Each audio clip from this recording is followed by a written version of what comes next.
Steve, thanks for joining us. We're looking forward to hearing your comments on how recruiting senior team members is affected by the new normal. But for our audience, would you mind giving us a bit of your background and both your corporate governance experience and your operating experience?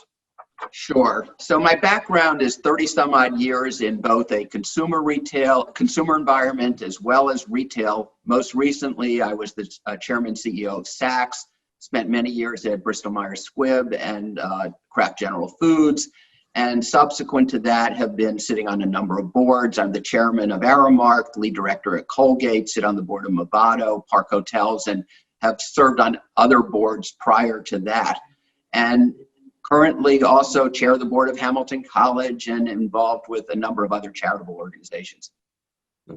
Well, in all those leadership positions and all those boards, picking leaders during today's travel-constrained environment is certainly a topic that we're confronted with and our clients are. I mean, can you actually hire a CEO without meeting them?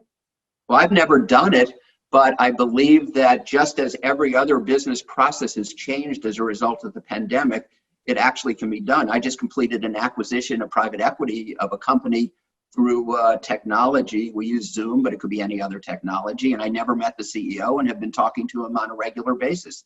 So it can be done. And I think that this is an opportunity using Rahm Emanuel's "don't let a good recession" or "don't let the opportunity go to waste" to fundamentally change the processes. And I think that you can take what works well now and condense it and make it a lot faster.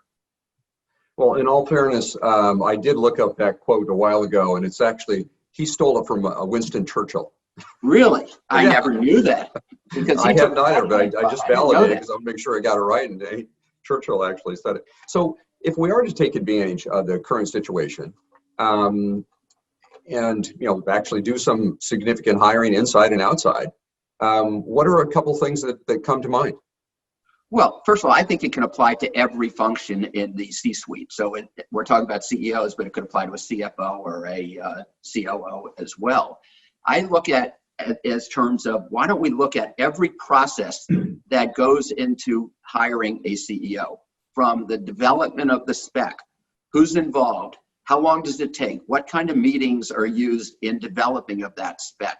Because oftentimes you wait until the committee meetings or a small group goes off and you see paper going back and forth and it takes a lot of time. I think use of technology, you can do a lot more face-to-face between the, let's call it the internal team. It could be the HR and the staff, it's the search firm, as well as the committee that's involved in developing it. So look at how can you streamline that process. Not that you don't get good results today, you get great results in terms of specs, but I think that you could accelerate it. Then look at what's the screening process. How do you go about it today? I'm convinced that you can take a process that I've seen take 4 or 6 months or even more and probably cut it in half. So that sounds like the use of technology allows you to gather greater information, maybe even faster and more completely. So instead of 4 or 5 directors flying into a location to meet 4 or 5 candidates, you could accelerate and not have to worry about the travel component, and maybe even have an extra round in there. So you have the first round of screening, you learn about them. The search firm can do references earlier and maybe more completely on a broader group, and bring that information maybe to a second round of video discussions. Is that? Oh, no question. I think that's absolutely right. You can streamline the process. You can also get more people involved. Remember, you can tape the interviews. The full board can review the interviews. The search firm, which doesn't sit in the room when the interviews are being done, can actually review the tapes of the video as well. And then you can go and say, here are the questions that we want to probe in deeper. So the second round or even third round, because you can do these things relatively quickly, can probe in certain areas. You can identify if it's going to be a group Zoom interview, you can identify who's going to probe in which specific areas. You have the opportunity for one person to be looking and seeing what the other people are, how the candidate is reacting to varying interviewers. You can see the setting and environment in which they live. I mean, these are all cues that are important because we're going to be continuing to work in a hybrid world. And I don't see this as being just a Zoom type of environment. It's going to be a combination. In the end, I do want to meet the people, and there's going to be a time when we're able to get together and do that. But I don't believe it's going to be all of one or all of the other in the future. It certainly can. We've seen situations where after a first round of discussions, directors, search committee members will have specific questions that didn't get answers or concerns that come up, or they won't align on a strength or a weakness. Having the search firm do some additional referencing, additional homework on the candidates, and then getting the candidate back in front of the committee, but you don't have to go through all the pain and agony of scheduling everybody. You can do it as people are available using technology. You can have a subgroup doing it. You can have the full group.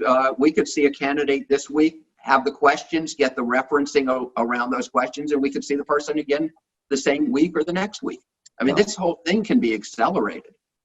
So since many boards are not meeting in person these days, internal candidates' exposure to boards is often through board meetings. They'll show up and make a presentation, and the board will start to form an opinion. So this actually would apply for the assessment and evaluation and board getting to know internal candidates. No question. I think that it may provide an advantage to an internal candidate because the people already knew them. I find that Zoom and the GoToMeetings of the world are great are really good when you already have a relationship with a person, and the internal candidates can go through exactly the same process of having the technology-driven meetings. But I do believe that using technology to screen them, to ask them questions, to probe into areas works just as well with internal candidates, in fact, in some cases better than with external candidates. So if I got this right, we can get more information about a wide range of people faster. Absolutely, and I think you can get equally as good or maybe even better results. Thank you. I appreciate the additional insight. Don't let a good crisis go to waste. Whoever said it. Absolutely. And we all learned something today. Thank you, Steve. Thanks.